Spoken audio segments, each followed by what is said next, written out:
Hi, everybody. How are you? Welcome virtually. How are you guys doing? Good. Everybody bring something to write on? Today you're going to actually be writing some answers to questions to help. Not everybody did. Do you want a piece of paper? Oh, yeah. Are you sure? Hi, no, come on in. We're just getting started. Making sure everybody has something to write on. Perfect. Some people didn't bring anything to write on. Like they don't know who I am at all. I can't survive without notes. Neither can I. Yeah. Some of you guys will point out if there's a chat that I need to respond to because a lot of time my back's turned. Apologize for that, just how it's set up. So, welcome back to May. We had some good workshops in April, yeah, for those who were here. How many were here in April when we talked about doing your elevator pitch? Only about half of you, okay. How many did work on their elevator pitch? Okay. Well, we're gonna dial that in today, so it will be really good. So today is all about conveying your value. I think we wrote it up as confidently conveying your value. Here's the interesting part about being confident in it. All that means is you know what it is. If you know your value, then you walk in your value, you talk in your value. People can't help but see you in your value. The problem for most of us is we're not really sure what it is. Some of us think we're valuable, but we can't put our finger on it. Some of us aren't even sure what value we provide, which is really bad for us, right? We're in the value business. So, what's that? We're in the value business. We're in the value business. There's three aspects that I wrote down that we're going to cover. Two of them today, and then the other one in part 2 next week. First is the value of a real estate agent. Not in particular you, but the absolute unbelievable value that real estate agents provide that I don't think we're always noticing. The second one is the value of you, which we're going to create together. And then the third one, what we'll do next week, is bring in the value of Compass and all the tools they have. So we have a very rounded view of our values. So here's how I'm defining value. The benefit you bring to your client that is relatively unique to you. The benefit you bring to your client that is relatively unique to you. That makes sense, right? For us to have a value, it has to be unique to us, and it should be creating a benefit for our client. The benefit you bring to your client that's relatively unique to you. Why is this so important? What are we overcoming right now? For those who saw the video I sent out, the invite, what were some of the things we mentioned? The Fintech Companies? What are the Fintech Companies? What are some of the biggies? Redfin. What's another one? Zillow. What's another one? Open Door, Trulia. They are spending literally millions of dollars a year trying to convince people that you don't have value. That's their job, right? They've selected a very specific business plan. Agents aren't needed. It's a process. It's just a process, and we can provide convenience. In that sense, they hit that mark, don't they? We'll buy it from you. You move when you want. We'll buy the next one and sell it to you when you're ready. They take out the pain points, but at a pretty big expense. I don't know if you've ever gone through it. They charge a lot for it. And we can do that just as well as they can. What we have to realize is that you are never going to outcompete them now on process, right? So if anybody here, let's just disabuse you of one thing. If you think your value is how good I am in a transaction, transaction flows smoothly. My paperwork's always right. And I send everything when it belongs, and I stay in touch, and that's fantastic. You're not going to outdo Redfin in that. That's all they do, or Zillow. Being a clerk is not going to cut it anymore in real estate, which we were able to do for a while, right? We could just out-clerk people. I'm very efficient. Doesn't count. Okay, so we're also overcoming other agents. I want to characterize them as bad agents, but I probably shouldn't say that out loud. You should. Okay, there's a lot of bad agents out there who don't have a value. They know they don't have a value. So what's the first thing they say to a client? What are they going to do with their commission? They'll discount it. They'll discount it. Because in the absence of value, all we have left to talk about is price. That's two big groups, right? Sorry to say this, but there's a lot of bad agents out there. I think there's more bad than there are good. Maybe not a lot more, but all told, even people who are new that aren't necessarily going to be bad, but they kind of are right now because they haven't been doing it for a long time. Plus the Fintech companies. But there's a third group out there that's attacking your value all the time. Who do you think that might be? Redfin? What's that? Redfin? No, Redfin's part of the first group. Good. Us. Us. Who said that? We attack ourselves. How many times have you said to yourself, well, I don't want to bother them. I don't want to sound salesy. I feel like I'm interrupting people. That's you saying, I don't have value.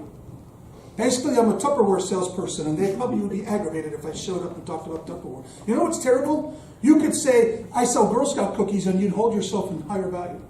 No, I'll knock on doors. Everybody wants Girl Scout cookies. But me as a real estate agent, we're joining the groups of people fighting against their own value. So today, with you guys, we're going to stop that. Yes? Okay.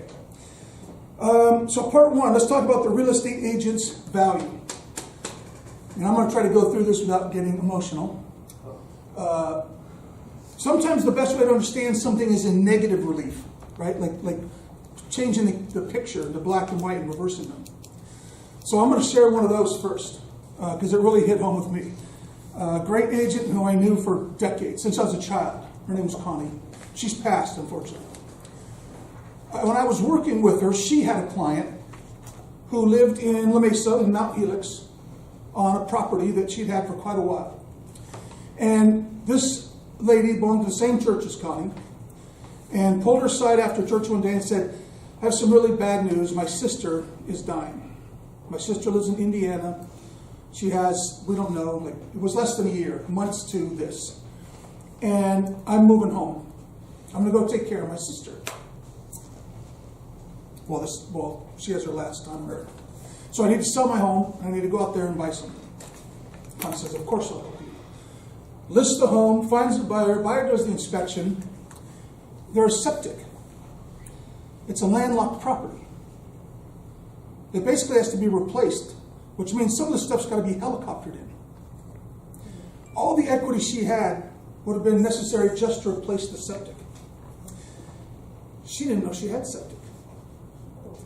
The agent who helped her buy it didn't do their due diligence and didn't take care of their client. So this lady can't move to Indiana and be with her dying sister.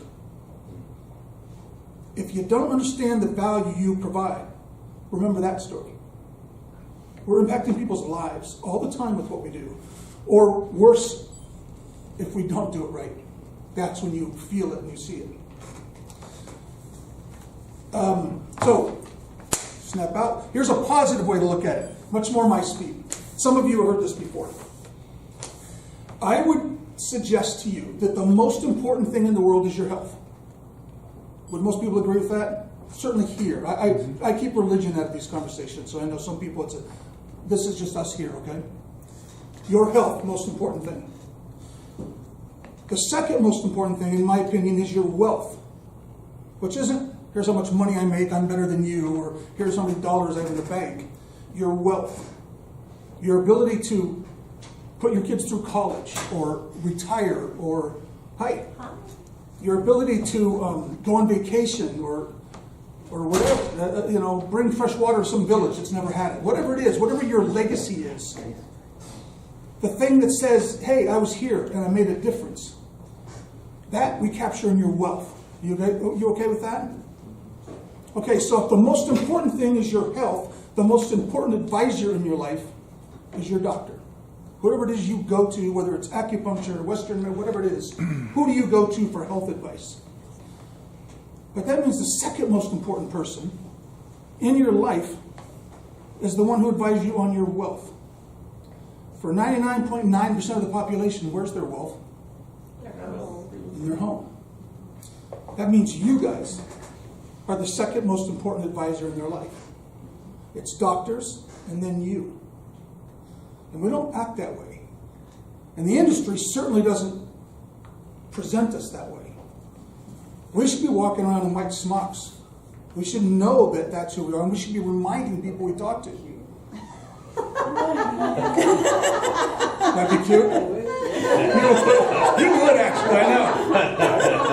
I have. Who is it? She's in Florida. I have an agent in Florida coach who went and bought a white smock. I think Shirley does it more on our phone calls. But does anybody disagree with that? Do you think I'm being facetious? No, Do you see when you think about it? Especially right now.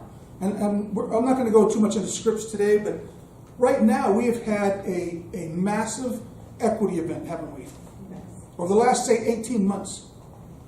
Imagine if you had your investment, your 401k, your $60,000, whatever it is, in the stock market, and the stock market went up 3,000 points over a year. You think you'd be getting a call from your financial planner?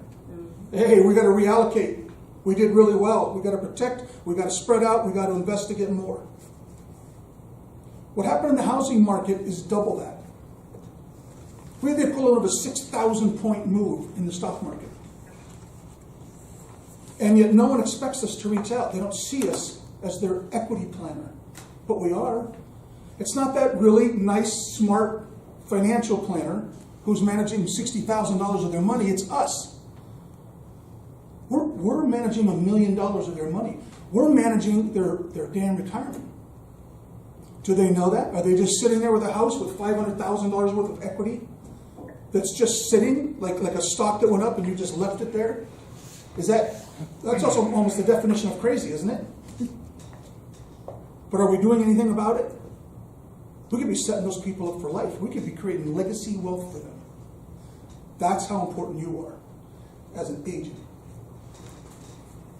That one makes sense? Do we feel good about that? Okay.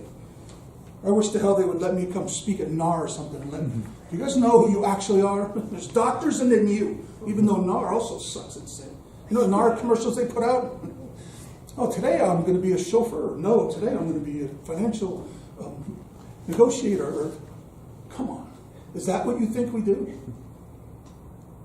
You guys are literally impacting people's lives. Now, the doctor analogy I love has some upsides for you guys.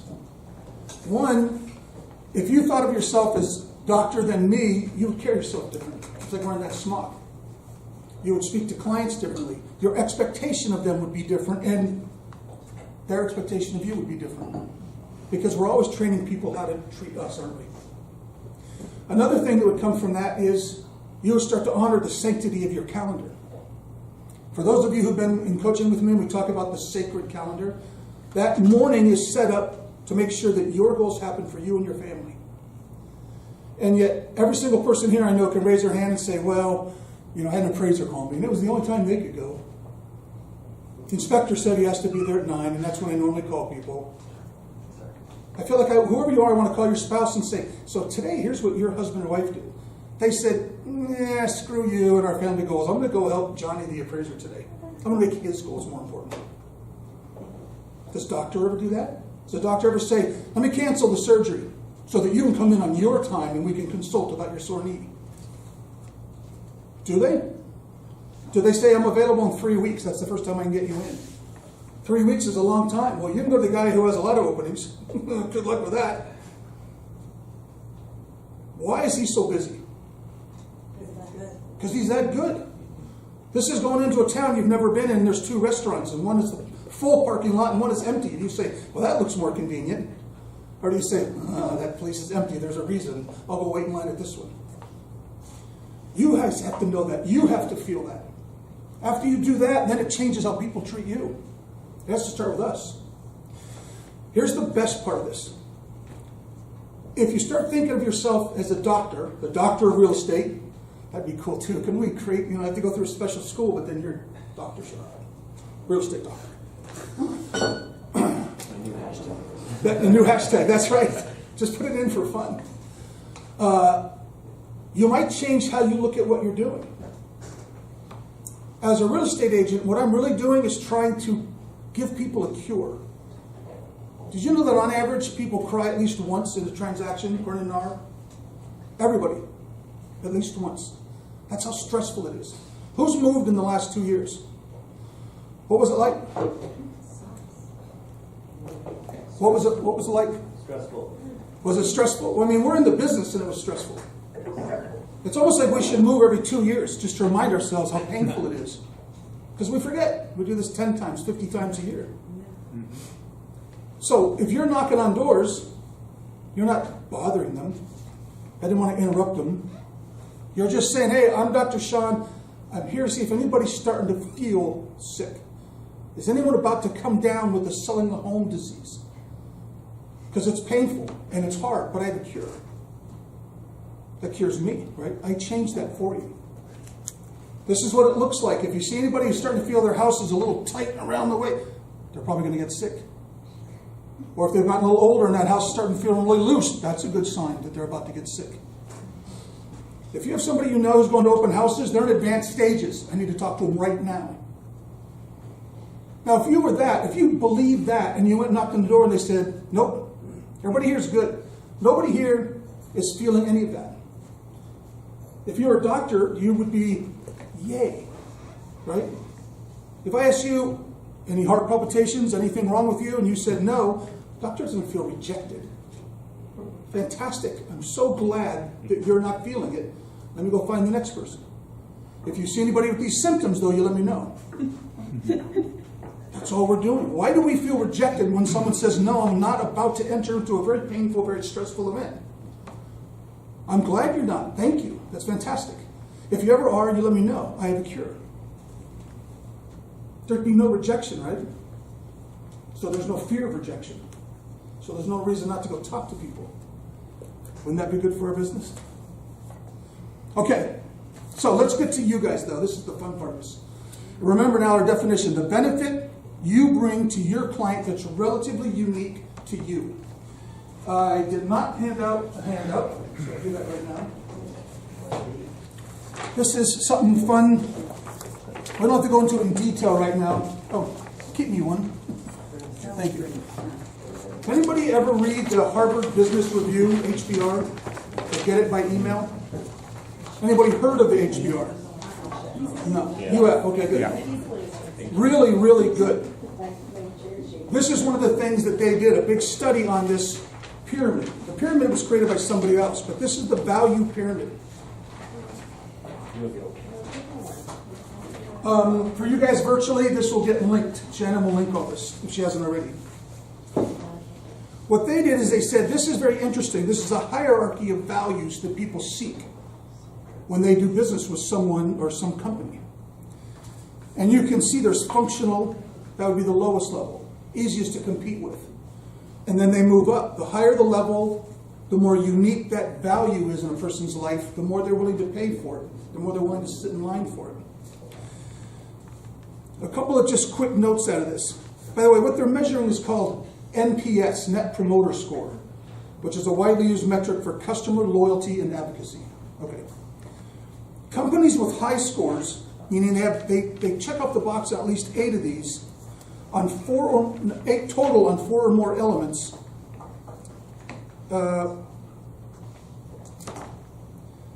Is this value pyramid for real estate agents or No, just business? all business. Oh, okay. This is cool. Matter of fact, if you want the article, Shannon has it. She can email it to you. It actually lists the key values for different types of businesses. It does not have real estate per se.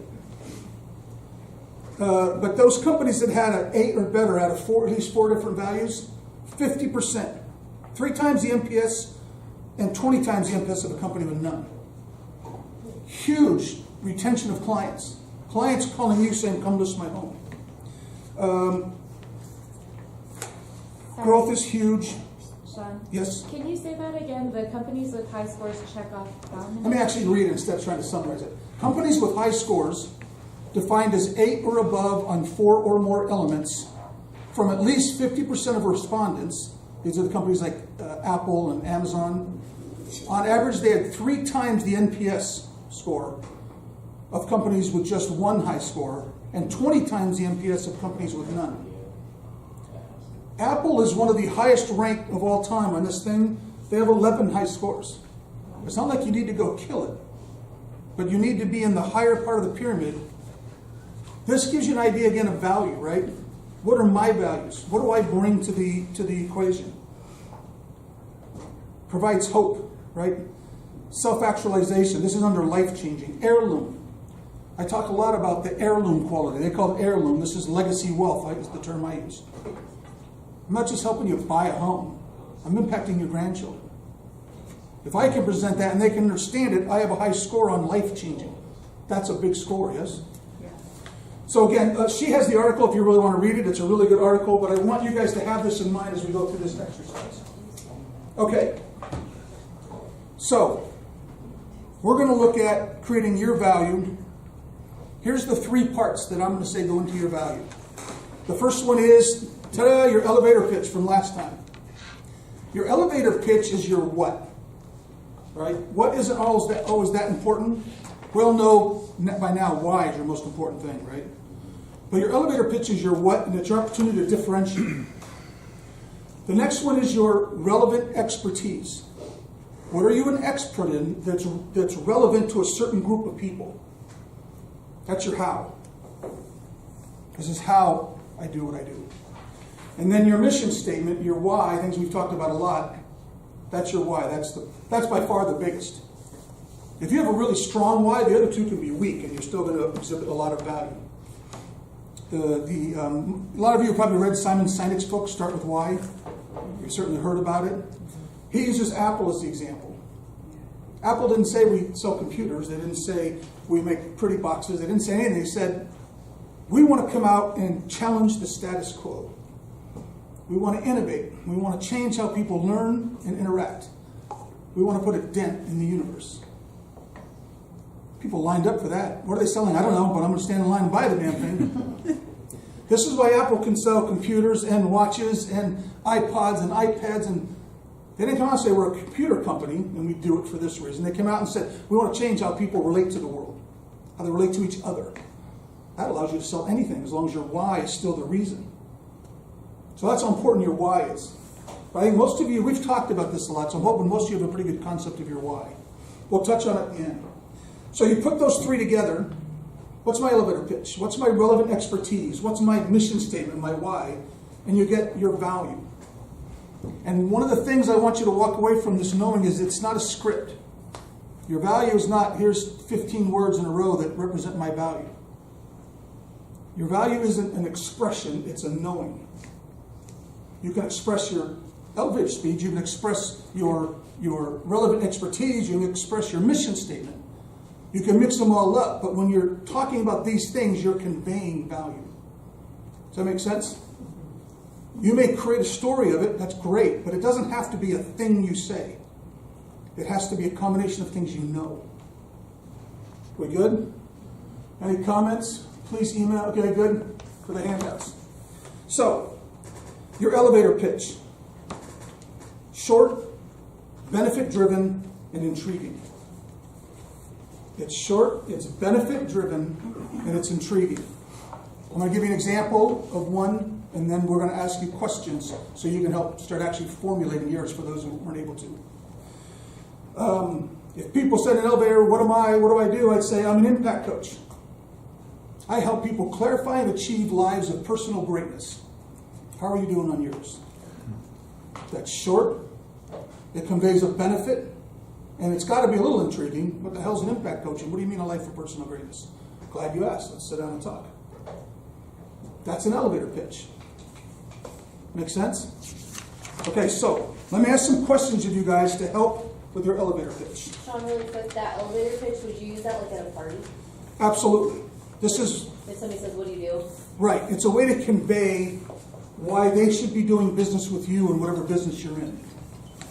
What's the goal as far as conversation? The goals, yeah. Or participate in the conversation. You guys, I love when there's questions, by the way, because I just keep moving. Okay, I'll keep moving. I want you to write some things down now. Don't put a lot of thought into it. Just whatever comes to mind. Think back over the last 2 years of real estate, or however long you've been in, but don't go back too far. Who was your favorite client? Write down who your favorite client was, and a little 1 sentence or so description. Who were they? What made them your favorite client? Later, you could use this in marketing. That's a whole different workshop, but we've done that, some of us, where you create almost a, what did I call it? It's like a dossier. It's basically a roadmap to stalk these people. If you really want to have fun in real estate, figure out who your favorite client ever was. Write down everything you know about them. Where do they work? What was their education level? Where do they go to church? What are their hobbies? People tend to flock together, don't they? So whatever my favorite client was, if I know those things, I can go start marketing there. They'll be there along with a lot of people just like them. So later you can launch and go into that direction. For now, I just want you to write down basically who they were. What was your favorite transaction? And the answer to this would not be the highest priced one I did because of the commission. What kind of transaction was it? What did you like about it?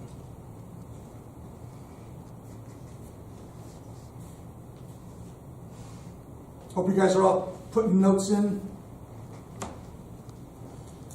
Okay, the next one. Over the last 18 months to 24 months, what has been your primary source of business? Your number one source of business comes from, and you're not sharing this with anyone else, so just be honest with yourself. You mean like referrals? Right, or- referrals, open houses, FSBOs, a group that I market to that I know really well. Not necessarily buyers or sellers or Just the overall, the right. source. Internet, it could be. Just write down what it is. Now, the next one is, what is your greatest strength, in your opinion, as an agent? What is something you do really well? Doesn't have to be better than everybody else, but you know what I'm really good at? Scripts. Okay, write down scripts. You know what I'm really good at? Understanding how a first-time buyer feels and taking care of them. It could be a wide spectrum. Why are we shaking our head? Not clear? Yeah. Very clear. I'm going to call on you because you're chatting back there. Your wife is talking. No questions? There we go. Your wife's causing trouble. Minding my I was business. reminding him of his 3 strengths that he wrote down last time. Okay. Now that everybody looks like they have the greatest strength, opposite question. What's your biggest weakness? What's the thing that, oh my God, I don't want to talk to or do, or I don't understand?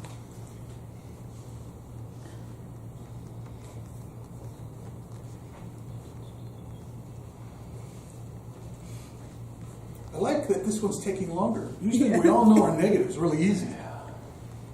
I got people going, I don't know. Do I have a weakness? I have so many, I'm trying to Good figure problem. out I have which so one is my many. greatest.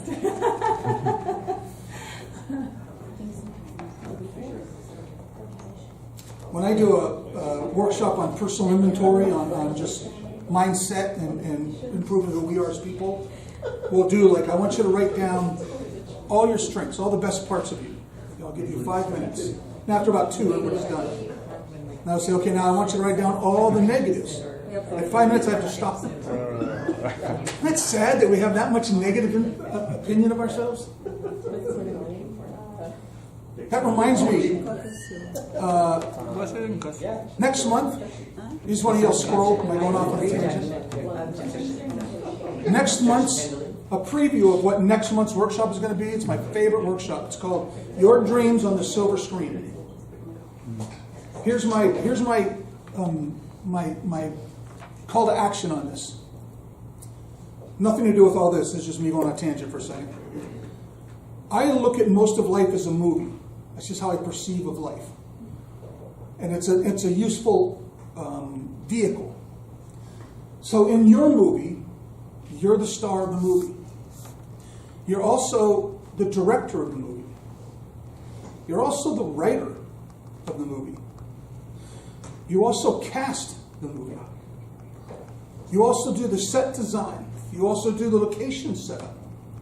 You produce. You are every part of it. Which kind of tells us something, right? Like if there's something I don't like in my life, I should just rewrite it, or change the location, or yank that person off my movie and get them out. You are the writer, star, director, producer, everything of your movie. It's also playing to an audience of one. You. As much as we all go through life wondering what people are thinking about us, and I just did that and it's embarrassing, I hope no one noticed that, they're actually not, because they're watching their movie. If we're being really honest, you're the only one watching your movie that you're starring in, directing, producing, casting, and writing. This is the sad part. It generally plays to bad reviews. Why in the hell is your movie that you're the only one in and the only one creating and the only one watching getting bad reviews? That's crazy, right? We rewrite the entire movie in Your Dreams on the Silver Screen. So it's going to be a blast. It's a two-parter next month because it's the halfway point of the year. Wow, maybe that was too heavy. I think that's always kind of funny, but everybody just went, shit, my life sucks. Okay, last question, back on target. You've done everything just right on a transaction. You've done everything right with one of your favorite clients. What do they say? What's the ideal compliment, the ideal testimonial for you? Best realtor ever. Best realtor ever. That would do it.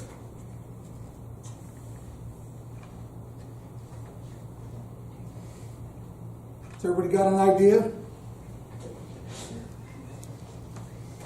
Okay, now's the fun part. I'm going to give you guys like a minute or so to do this. I want you to look at your answers. And from that, summarize what you are, who you are, what you want to be, what your elevator pitch is, in a couple lines. We know who we like to work with, what we like to do, why we like to do it, where we feel our strongest, where we feel our weakness, and what we want to get back. Turn that into a short benefit statement to those people that you just talked about. Write a benefit for them that reflects your strength. Does that make sense? Okay. We'll give like a minute to do this. I think I'm struggling because I'm new, right? And I've only had one client thus far, so. Okay? So you focus more on your strengths, your weaknesses, the things you do know. By the way, anybody who wants individually later at some point to get together and go into this in more detail, just tell me. But I might schedule. okay. I probably will. It's important to have this clarity very much. Jared? It's fair. I wasn't asking a question, I'm just stumped. What was the third one? The third On the list. The third question? Yeah. Primary transaction source. Can you repeat those questions? I want you to take and summarize all the answers you just wrote down. Summarize it into a 2 or 3 sentence elevator pitch. The benefit that you provide is in those answers. The people you provide it to is in those answers. Your strength, the reason they should buy it, is in those answers. Even going back to your favorite client? Your favorite client helps you think about who do I want to do this with. If I love working with investors because they don't care what color the wall is, all they care about is numbers, and I'm really good with numbers, my elevator pitch is going to address investors. It's not going to be encouraging to someone who's a first-time home buyer. It's part of having your niche. What is my thing? I wonder if I underestimated the amount of time it would take. Yeah. Yes? Yeah. Okay. But if you do like a fire round, it'll just like get us to put something on paper. Right. What I want is not the perfect end, but what I wanted you guys to do is, while you're thinking about all this, just get it on paper. Well, my best thing is to work with people who are transferring. You know, I'm great with older people who want to downsize. Okay. Yes. The weakness section, are we incorporating this? Oh, yeah, you definitely should put that, yeah. Well, it's that definite negative clarity that I know who I'm not for. I see. Like, I know one of my weaknesses personally, I'm not warm and fuzzy. I'm just not. That's not true. I disagree. Yes. I have a really good friend who's a coach. You just got this. People think that when you come up here and you do this, that's like a high I, warm and fuzzy. The reason I'm up here and I do this is so I don't have to sit and talk to an individual and make small talk. Yeah. That's why. This is a very high D, not warm and fuzzy, who just loves this. Okay, so, but that wouldn't, it's not so bad not being warm and fuzzy. It's just, I don't work with first-time home buyers, for instance. Someone who I've got to hold both hands and put a lot of time into, it's this, just because I told you to. You're not going to understand it, just sign the damn thing. That's not going to go over well. Right? You give me a high D, small business owners I love working with. You got to know what your weakness is to know who you don't want to work with. If you don't know who's not for you, it's just as bad as not knowing who is for you. And we're not for everybody. You try to be for everybody, you're not for anybody. Be who you are. You're going to find it a lot more fun in this business. Okay. Did that help at all, or are we still all just as unsure? Various reactions, okay? Well, did we, from you guys who are virtual, did anybody able to get some of this down? Show in the comments. Give me an idea if this was help you get there or it's a non-starter.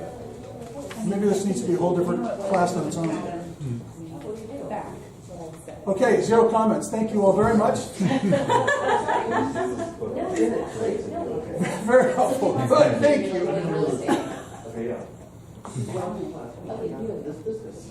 Okay, shall we move on?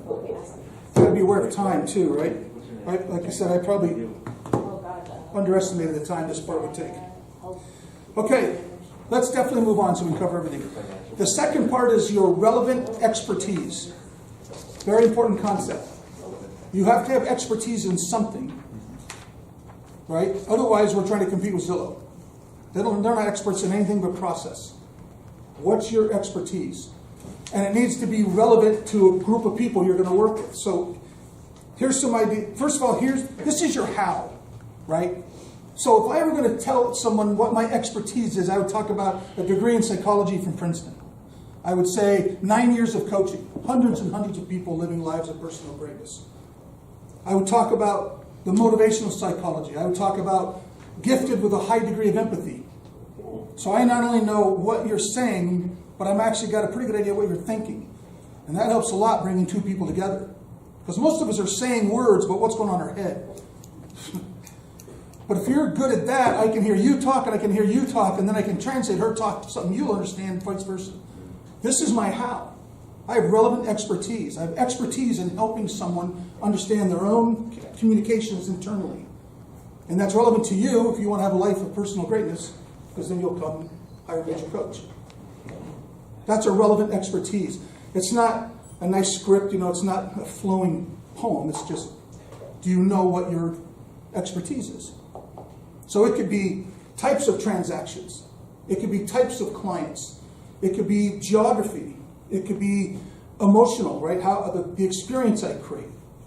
You're very opposite. You're very warm and fuzzy. And your clients come out of experience saying, damn, I wish I had something else to sell. That made me feel so good, I wish I could sell something else with you. That would be a great thing to hear from a client, right? Is it your knowledge about certain things? I only work with general contractors and blue-collar people because I understand the trades. I understand their life. I understand the things they're talking about. I can talk to them. And I help them buying and selling homes. That would be great, wouldn't it? I create a high level of trust. So I got police officers that work with me who have generally the lowest level of trust of anybody outside of their circle for good reason, right? The client type.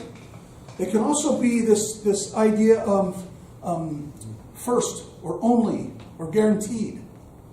Those are great words in your how. I am the first realtor in San Diego 2. I am the only realtor in San Diego 2. Does that make sense? That's a relevant expertise. I guarantee my commission. I guarantee you. We're seeing that a lot now with agents out there. If I don't sell it, I'll buy it from you. We've had that around for a while. That's a guarantee. That's them saying, here's my relevant expertise. You'll never not sell your home. I'm an expert in selling homes. I guarantee it or I'll buy it myself. So it's wide open what your expertise is in. But you have to know what it is. And then you have to have knowledge that makes you relevant so that you can communicate that. I can't tell. I've got laughing. I've got stone faces. I have no idea if I'm. You're making an impact, Sean. I'm making an impact. Okay, well there we are. He's There's, giving I have a question, examples so- of what he's done. pardon? Oh, he's just giving examples of how he's a hero. He said he got people in there and said, okay. Sharing would be good so people can hear. She's trying to embarrass me. No, no. Oh. I was just gonna say, I'm relatively new also, so it's still Mhm. trying to find that relative expertise. What do you say, how do you articulate to somebody that when you're still trying to find your way, kind of that? So in the beginning, I would start with what was my life before real estate? What am I good at? Just as a person, not within the job. And then we can turn that into a relevant expertise. Make sure it's something you're good at and you like, right? But it doesn't have to be real estate driven. It could be types of people. I am really, really good with doctors and PhDs. Okay, good. Now we can create a whole thing around that. Everybody stopped writing. This must have been an easy one. We're good with So easy. relevant expertise. Another one to throw out, I'm going to give you guys a couple scripts in this. Understanding that you're basically insurance. You know what my expertise is? Insuring you. I love that right now. Insurance, what are you talking about? This is great with the discount broker. Well, most people look at us and think we market a home or we buy and sell a home. What we really do is protect you from 197 things that can go wrong.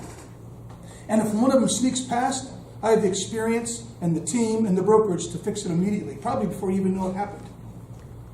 I insure your transaction against mental anguish and emotional pain. And if you want to go with a discount broker, I get it. I mean, if I owned like a, Toyota Tercel, I'd probably go there too. But I think of your home as a Ferrari, personally. If you don't have a very high opinion of your home, then maybe you should go to Redfin. I insure the high-end stuff. Because there's a lot of things that can go wrong. Nobody goes anywhere without insurance. Can I share my little script? Because I found that, going back to keep it simple as possible, the discounted broker script. Hey, Sean, I appreciate you want a discount. Look, I didn't get into this business to be the cheapest guy in town. I got it to be the best, and I am. I love You know? it. Short and to the point. Yeah, just keep it Mic simple. drop. It's the truth. Yes, I don't want to be a discount broker. right. That's how Compass looks at all this, right? We're not discount. discounting. Your dentist. That's Yeah. fantastic. Your dentist. Right. That's your dentist. My dentist said that he gets people trying to work him down on price. And he's like, hit the road. I'm not the cheapest dentist in town. I Right. admit that, and I'm proud of it. I thought that was a really good response because it's like, oh yeah, why do I want to work with the cheapest shithead on the block, There's a reason they're the cheapest, Exactly. right? One of the things I relate to as a hobby is woodworking. I learned this the hard way in construction. I needed a tool, brand new tool, so I'd go out and I'd buy one as inexpensive as I could that did the job. Then 4 months later, I went and bought the thing again because the first one broke down. And since I'm one of those people that has to burn his finger 2 times before he figures it out, when that one broke down in 4 months, it turned on me. Maybe I should buy the most expensive tool and have it for 3 or 4 years. That's how I look at things. That's how most of my successful investors look at things. Now, you may think differently. You may think, cheapest realtor I can find. Who cares if it breaks down 3 or 4 weeks into the... It's only $1 million transaction. I mean, it's not like it's something important or anything. It's just your home. I'm all for, well, again, not warm and fuzzy. I'm all for kind of getting in their face. Geez, that sounds really smart. Okay, anyway. The third one, your mission statement, your why. Your why. I'll give you an example again. My why. Have I given anyone my why here, my mission statement? Not today. Not today. Nobody remembers things beyond a day, so it's perfect. It's like a big eraser when you go through the door. I just get to do the same workshops over and over. You are correct. I'm here to positively impact the life and life energy of as many people as possible. That's my mission. Which fits right into my elevator pitch, right? It fits into my how. It started with the why, though. The life and life energy of as many people as possible. That's why I'm here on this earth. You get clarity on that, the others almost don't even matter. Your mission statement is when I leave, the world's going to be a better place, and here's why. Because I did this. Okay, so here's a quick exercise for that. Everybody ready? You guys know we're going to do so much writing in this one? Oh, I keep losing people. They didn't know there was going to be so much writing. Who do you advocate for? Not in real estate, as people. Who do you advocate for? Who do you have a passion for?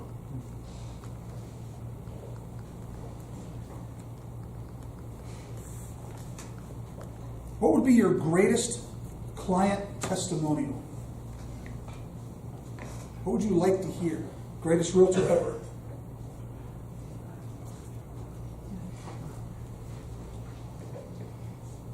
An interesting one. What time frame do you see clients in? Are clients a transaction? 2 months?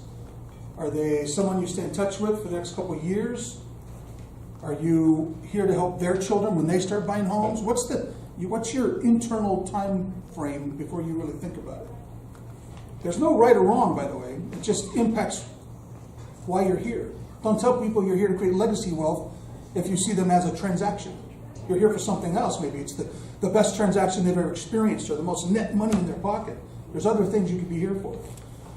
But if we're conflicted, if we like saying one thing because it sounds good, but it's not who we are, we're never going to settle in. We're never going to be happy. Real estate should be a lot of fun. And I think all of you would raise your hand at one point to say, yeah, not always. But usually it's not fun because we're out of alignment. We're out of alignment with who we are and what our expectations are. Even if it's a terrible client, fire them. I would never work with a bad client. Life's about enjoying what I'm doing, right? But that fits me, doesn't it? Doesn't necessarily fit someone who's a very warm and fuzzy caring. They're gonna see it through no matter what. You have to know your thing so that you can make decisions that serve you. All right. How will the world be a better place because you are here? This is your mission statement. We're not going to even try to summarize right now, but I would love for you guys to get some of this stuff down.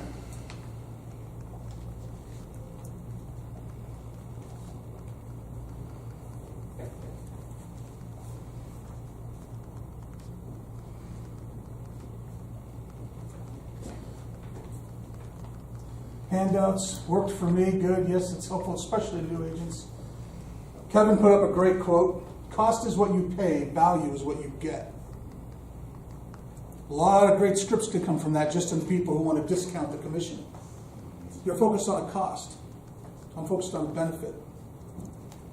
Lowering cost does not mean netting more money, does it? Ever. We're focused on the wrong thing. These are all great questions. Thank you. Oh man, we're getting chat now. I love it. Okay, do we have all that? Well, we're just going to call this homework assignment. Go home and try to summarize these. Play with these. Right? Come back and we can help you get more succinct. Matter of fact, I think there'd be nothing better than group dynamic. The group is always smarter than one person, right? If it's not too personal, we come back and say, well, here's what I got, but I'm not sure if it conveys enough benefit. I'm not sure if it really captures this part of me. Then you have 20 people saying, well, did you try changing this word? What about this?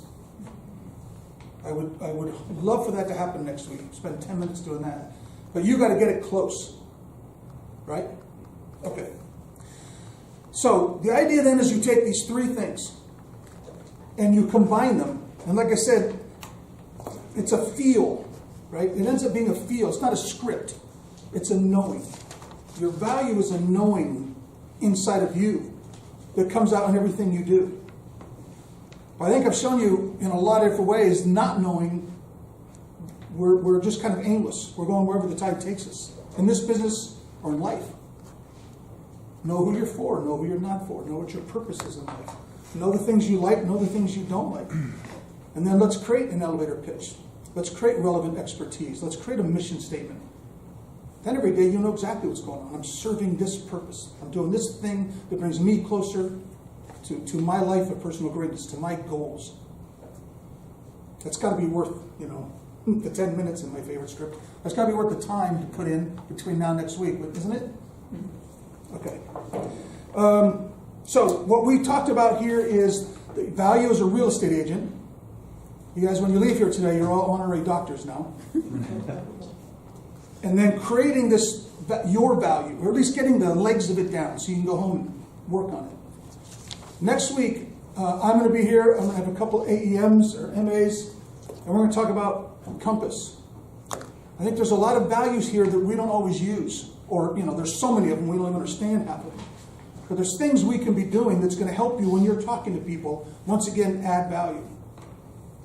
That be helpful? Yeah. That's the brass tacks of why we're here, right? Okay. I said I would. By the way, I don't think last time I had my favorite scripts.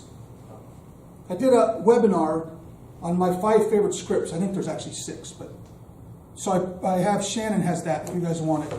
They're new scripts. They're prospecting, lead gen. Their response to cutting commission. There's a new really funny one when you just get angry people. Anybody call and get an angry person? Why are you people all calling? All I do is get phone calls from you.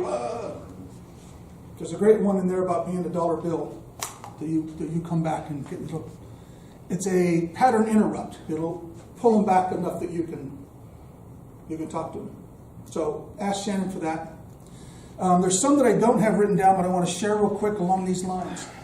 The insurance thing. We're an insurance agent. We insure that what's happening with you. Another great analogy when you're talking to people, once you understand your value, listen, here's what's going to happen. You're about to go on an amazing vacation. You're an adventurer. You're going to do like the trip down the Amazon. This is something you might do once or twice in your life. It can be very, very scary. It could be disastrous. You could lose everything. You could lose your life. What you want is a little bit of thrills, some great pictures, and to know that it's going to end with memories and wet shoes, right? I take people on those trips. I go down the Amazon twice a week. That's all I do.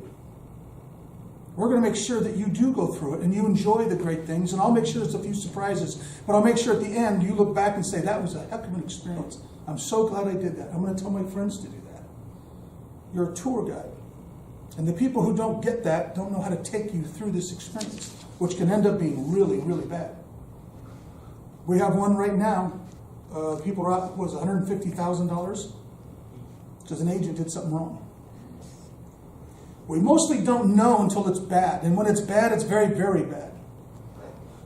We need to let our clients know that. This is what you do. As much as anything, because people look at us and say, man, you guys make a lot of money for doing nothing. Come try it for a week. You know what our hourly income is? You'd be surprised.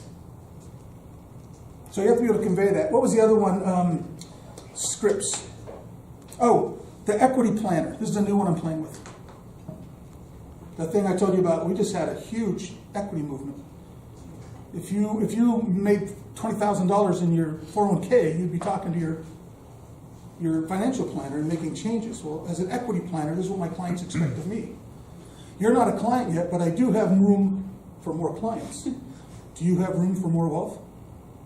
That'd be a great line, wouldn't it? I'm an equity planner. I have room for more clients. Do you have room for more wealth? Okay. I think that's all I got on this. Is there any other questions up? Great questions. Good. You guys have any questions on this? Stuff you want to throw in front of the group?